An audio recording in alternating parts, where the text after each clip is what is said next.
Cornell and Harvard say that the optimum amount of meat in a healthy human diet is precisely 0.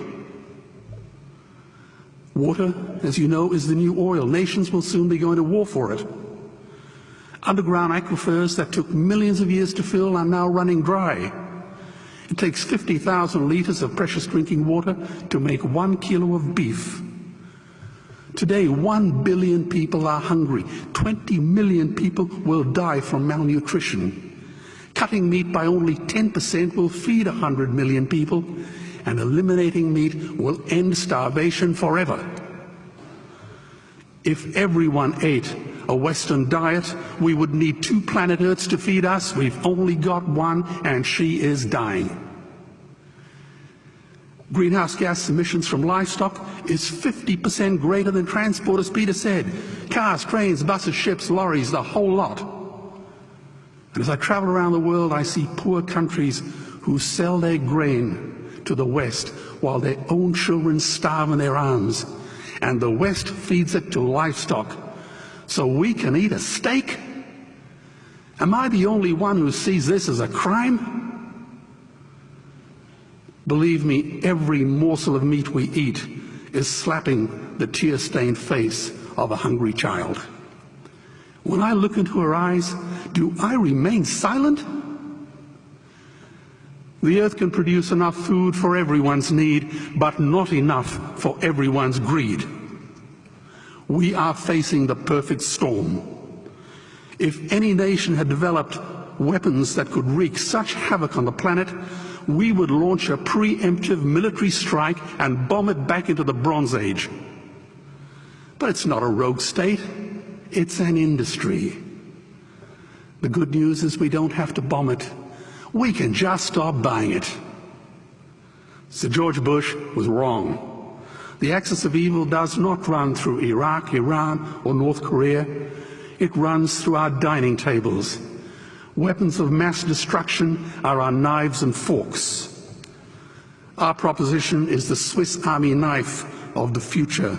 It solves our environmental, water, human health problems and ends cruelty forever. The Stone Age didn't end because we ran out of stones. This cruel, disgusting industry will end because we run out of excuses. Meat is like the 1 and 2 cent coins. It costs more to make than it's worth. And I come from the bush. Farmers are the ones with the most to gain. Farming won't end, it would boom. Only the product line will change. Farmers would make so much money they won't even bother counting it, and I'd be the first to applaud them.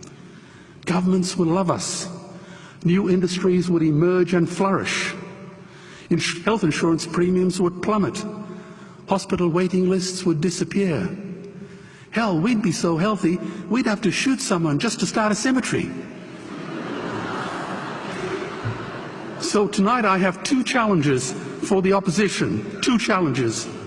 Meat causes a wide range of cancers and heart disease. Would they name one disease caused by a vegetarian diet? And 2, I'm funding the Earthlings trilogy. If the opposition is so sure of their ground, I challenge them to send a copy of the Earthlings DVD to all their colleagues and all their customers. Go on, I dare you.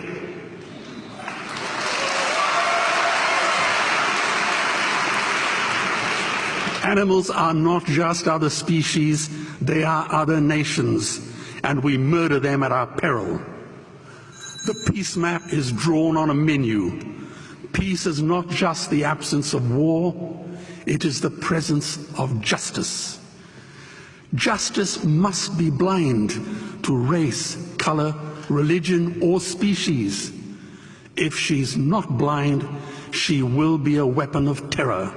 And tonight, there is unimaginable terror in those ghastly Guantanamos we call factory farms or slaughterhouses. Believe me, if slaughterhouses had glass walls, we wouldn't be having this debate tonight. You see, I believe another world is possible. And on a quiet night, I can hear her breathing.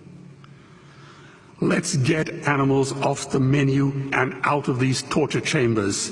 Please vote tonight for those who have no voice. Thank you.